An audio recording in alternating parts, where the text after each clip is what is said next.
പണ്ട് ആരോ എന്നോട് പറഞ്ഞില്ലേ മുസ്തഫ എന്ന് പറഞ്ഞാണ് ഉസ്താദ് ഏതെങ്കിലും കുറച്ച് മുമ്പ് പറയേണ്ടി ഇനി ഏത് ഫറല് കഥകളുള്ളവർക്ക് സുന്നത്ത് നിസ്കരിക്കാൻ പാടില്ല എന്നുള്ള വെച്ച് മുമ്പ് നിങ്ങൾ പിന്നെ ജുമ നിസ്കരിച്ചിട്ട് വേഗം പോവാ സുന്നത്തില്ല.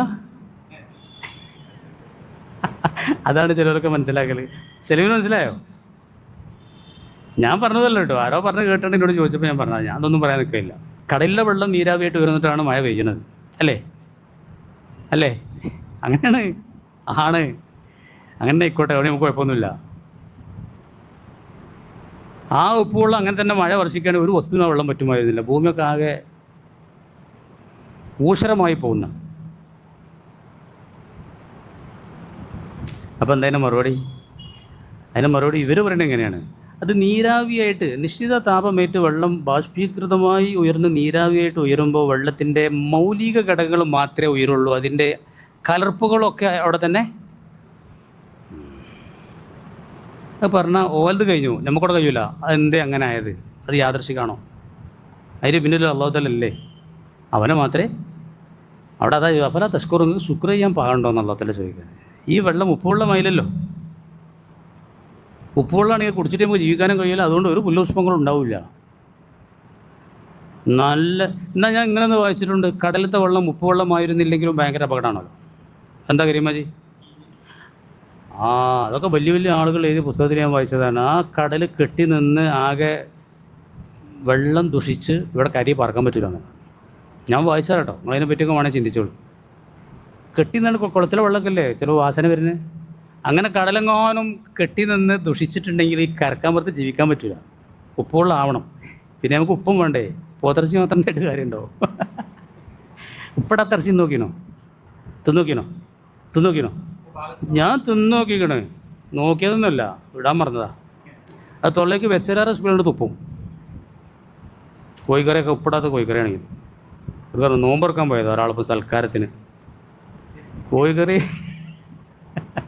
ഉപ്പിടാന്ന് കൂട്ടിയാക്കണം നിങ്ങൾ. അപ്പോൾ നമുക്ക് ഉപ്പും വേണ്ടേ? എന്താ നമുക്ക് വേണ്ടത്? എന്താ ഇവിടെ ഇല്ലാത്ത നിങ്ങളൊന്ന് പറഞ്ഞത്? അല്ല, നിങ്ങളൊന്ന് പറഞ്ഞത്. അതാണ് ഈ പറയുന്നത്. അതൊക്കെ യാദൃശികമാണോ? കേവലം യാദൃശികമായിട്ടാണ് അതൊക്കെ ഇങ്ങനെ. ഇതൊക്കെ ഒരുത്തൻ്റെ തെർബിയറാണ്, ഒരുത്തൻ്റെ തെർബിയത്താണ്, പരിപാലകനാണ് അവൻ. അതുകൊണ്ടാണ് നമ്മൾ അവനെ ആരാധിക്കുന്നത്. ഇത് നല്ലോണം മനസ്സിലാക്കണം. ഇത് നിങ്ങൾ നല്ലോണം മനസ്സിലാക്കി അള്ളാഹു അക്ബർ എന്ന് കേട്ടാൽ പിന്നെ നിസ്കരിച്ചിട്ടേ വേറെ പരിപാടിയൊക്കെ ഉണ്ടാവുള്ളൂ. നമ്മൾ മുദ്രാവാക്യം അതാണ്, നമ്മൾ നയം അതാണ്.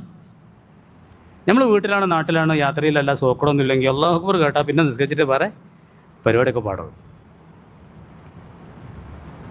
അത് ശരിയാവും. ഇത് മനസ്സിലാക്കിയിട്ടുണ്ടെങ്കിൽ എന്തിനാണ് ഈ നിസ്കരിക്കുന്നത് എന്നുള്ളത് മനസ്സിലാക്കിയിട്ടുണ്ടെങ്കിൽ, എന്തിനാണ് ഈ ഇബാദത്ത്, എന്തിനാണ് അത്, എന്തിന് പകരമാണ്, അത് ഏതൊരു നിയമത്തിനുള്ള ശുക്രായിട്ടായി ചെയ്യണം എന്നുള്ളത് മനസ്സിലാക്കുകയാണെങ്കിലേ പിന്നെ കട്ടകാലമൊന്നും ഉണ്ടാവില്ല.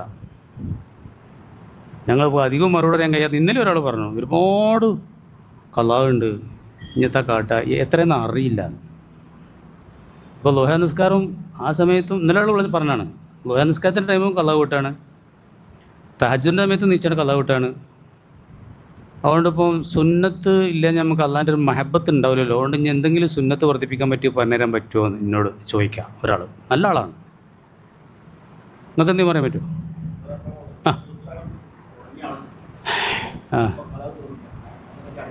ആ കള്ളാവില്ലേ? അപ്പോൾ എന്നോടൊരാൾ ചോദിക്കണം, അപ്പോൾ അയാൾക്ക് വർദ്ധിപ്പിക്കാൻ പറ്റിയ സുന്നത്ത് എന്തെങ്കിലും നിങ്ങൾക്ക് എന്തെങ്കിലും പറയാം? കരിമാജിക്ക് എന്തെങ്കിലും പറയണ്ടോ?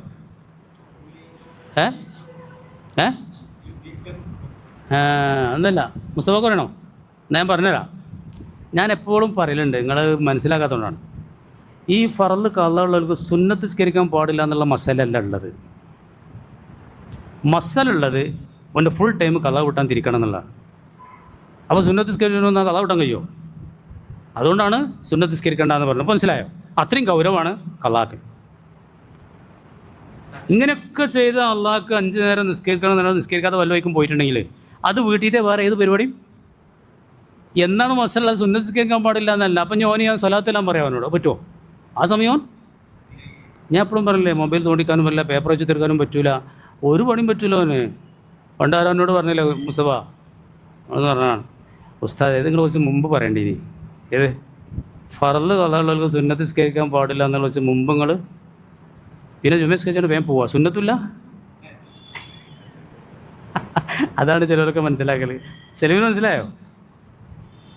ഞാൻ പറഞ്ഞതല്ല കേട്ടോ, ആരോ പറഞ്ഞ് കേട്ടിട്ട് എന്നോട് ചോദിച്ചപ്പോൾ ഞാൻ പറഞ്ഞത്. ഞാൻ അതൊന്നും പറയാൻ നിൽക്കില്ല, ഞാനായിട്ട് അതൊന്നും തുടക്കം കുറിക്കില്ല അത്തരം ചർച്ചയ്ക്ക്. അതൊക്കെ ഓരോരുത്തർക്കിനെ ചോദിക്കുമ്പോൾ പറയണതാ. എന്നവർക്ക് എന്തെങ്കിലും അപ്പോൾ ഇതൊക്കെ എന്തുകൊണ്ടാണ് വരുന്നത് നിങ്ങൾക്കറിയും? ഇതിൻ്റെ ഗൗരവം എന്തിനാണ് ഈ നിസ്കരിക്കുന്നത് എന്നുള്ളത് മനസ്സിലാക്കാത്തത്. ഞങ്ങൾക്ക് പറഞ്ഞുതരാം. വെള്ളം അവൻ ഇറക്കി തന്നു ആകാശത്തു നിന്ന്. അപ്പോൾ അഹ്റജബീമിനെ സമ്രാത്ത് റിസ്കലക്കും, അതുകൊണ്ട് എല്ലാ റിസ്ക്കും അല്ലാഹു തആല നിങ്ങൾക്ക് ആ വെള്ളത്തിലൂടെയാണ്. ആ വെള്ളം അല്ല ഇറക്കിയതാണ്. വെള്ളം പെയ്തുകൊണ്ട് മാത്രം ഇവിടെ ഭക്ഷണം അരിയൊന്നും ഉണ്ടാവുന്നില്ല. എന്തെല്ലാം വിത്തുകൾ, എന്തെല്ലാം സസ്യലതാദികൾ, വ്യത്യസ്തമായ ടേസ്റ്റ് ഉള്ളത്, പോഷകങ്ങളുള്ളത്, വൈറ്റമിനുകളുള്ളത് ഒക്കെ വേണ്ടേ? അതുമല്ല, ആളുകളുടെ അഭിരുചികളും വ്യത്യസ്തമാണ്. ചിലർക്ക് ഇന്നത് പറ്റില്ല, ചിലർക്ക് ഇന്നേ പറ്റുള്ളൂ. ഇപ്പോഴത്തെ കുട്ടികൾക്ക് മീനൊക്കെ അങ്ങനെയാണല്ലോ. എല്ലാ കുട്ടികൾക്കും പറ്റിയ മീൻ ഉണ്ടാവും അപ്പോൾ എൻ്റെ കൂടെ. എല്ലാ കുട്ടികൾക്കും പറ്റിയ മീൻ വാങ്ങാൻ പറ്റിയില്ലല്ലോ. ചെറുവകയൊന്നും ഉണ്ടാവില്ല, പിന്നെ വലിയ വാങ്ങേണ്ടി വരും. എൻ്റെ കൂടെ അങ്ങനെയാണ്. പച്ചക്കറി അങ്ങനത്തെ, ഒരാൾക്ക് കയ്പം പറ്റില്ല, ഒരാൾക്ക് വെണ്ടക്ക പറ്റില്ല, ഒരാൾക്ക് പയർ പറ്റില്ല. നമുക്കൊക്കെ പിന്നെ എല്ലാം പറ്റും, അതാണ് ഏറ്റവും നല്ലത്.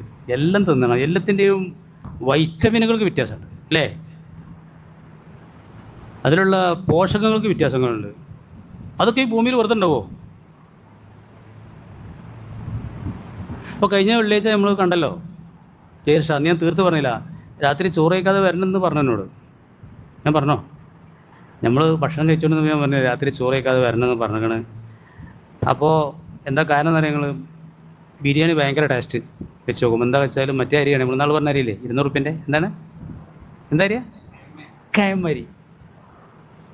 എൻ്റെ നെയ്ച്ചോറും ഇതിൻ്റെ ബിരിയാണിയൊക്കെ ഒന്ന് വേറെ തന്നെയല്ലേ അല്ലേ? അത് കള്ള അങ്ങനെ ഒരുക്കിയതല്ലേ? വെറുതെ ആണോ? 1 റുപ്യൻ്റെ അരി ഉണ്ടാക്കിയത് തന്നെയാണ്. അത് തന്നെയാണ്. എന്നാൽ അന്നത്തെ കൊക്കെ കയമ പോരേനെ. അപ്പോൾ നമുക്ക് കയമൻ്റെ ഇത് അറിയില്ലല്ലോ, അൽഹംദുലില്ലാ എന്ന് പറയുമോ? ഇല്ലേ? മുമ്പർക്കല്ല ബോധ്യമായത്. ഒക്കെ മനസ്സിലാക്കണം. ഒക്കെ ഉള്ള കയമ ഈ 1 റുപ്യൻ്റെ അരി ഒന്നുമില്ല, കംപ്ലീറ്റ് കയമ അരിയാണ് കൊണ്ട്. എന്നാൽ അവർക്ക് കടയിൽ ഈ മത്തിയൊന്നുമില്ല, ആകെ ഏതെന്നെ ഉള്ളൂ, ഈ കണ്ടമീൻ തന്നെ ഉള്ളൂ. എന്താണ്? അപ്പോൾ നമുക്ക് ഒരു ഇടയ്ക്കൊരു കണ്ടമീൻ തിന്നുമ്പോൾ അൽഹംദുലില്ലാ എന്ന് മനസ്സിലാവുമോ? ചിന്തിക്കണം. എല്ലാത്തിലും അതാണ് കാണണം. മോമിനികൾ എല്ലാത്തിലും കാണണം. വിവരക്കേട് പറയരുത്, വിവരക്കേട് ചെയ്യരുത്. ഇതൊക്കെ റബ്ബ് ഒരുക്കി, ആ റബ്ബിനാണ് നമ്മൾ എന്താക്കേണ്ടത്, ആരാധിക്കേണ്ടത്. മനസ്സിലായി നിങ്ങൾക്ക്?